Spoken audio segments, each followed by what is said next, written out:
చట్టం లేదా land transfer regulation కానీ లేదా కొన్ని జీవోలు కానీ అది మనకు వచ్చినటువంటి రిజర్వేషన్లు కానీ వాటిని ఎవరికి నచ్చినట్టు వాడు జగన్మోహన్ రెడ్డి మొన్నటి దాకా ఉన్నప్పుడు వాడికి నచ్చినట్టు వాడు వాడుకున్నాడు.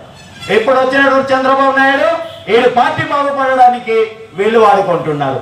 కేంద్రంలో ఉన్నటువంటి బీజేపీ ప్రభుత్వం ఉన్నటువంటి చట్టాలు హక్కుల్ని తారుమారు చేసి ఫారెస్ట్ పోడు వ్యవసాయం చేస్తే 10,000 మంది గిరిజనులకి కేసులు బనాయించారు.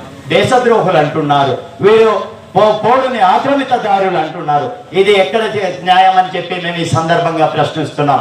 కాబట్టి ఏదైతే గిరిజన వ్యతిరేకులుగా గిరిజనులకి దాచుకొని గిరిజనుల మీద పెత్తనం చేసి గిరిజన హక్కుల్ని కాలరాసి భౌగోళిక ఆస్తుల్ని రాసుకోవడానికి చూసేటటువంటి ఈ దోపిడీదారుల నుంచి మనం విముక్తి కానున్నాళ్ళు గిరిజనులకు సంక్రమించినటువంటి హక్కులు అలాగే నీరుగారుతుంటుందని సందర్భంగా మనం అర్థం చేసుకోవాలి. కాబట్టి దయతో ఈ ఆగస్టు 9 ప్రపంచ ఆదివాసీ దినోత్సవం సందర్భంగా గిరిజన సంఘం ఇస్తున్నటువంటి పిలుపు మేరకు ఏదైతే రాజ్యాంగం ద్వారా గిరిజనుడికి సంక్రమించినటువంటి హక్కులు ఉందో వాటన్నింటినీ పరిరక్షించుకోవడానికి ఈ ఆదివాసీ 9వ తారీఖు నుంచి కార్యాచరణ దాల్చడానికి మీ అందరికి పిలిచాం.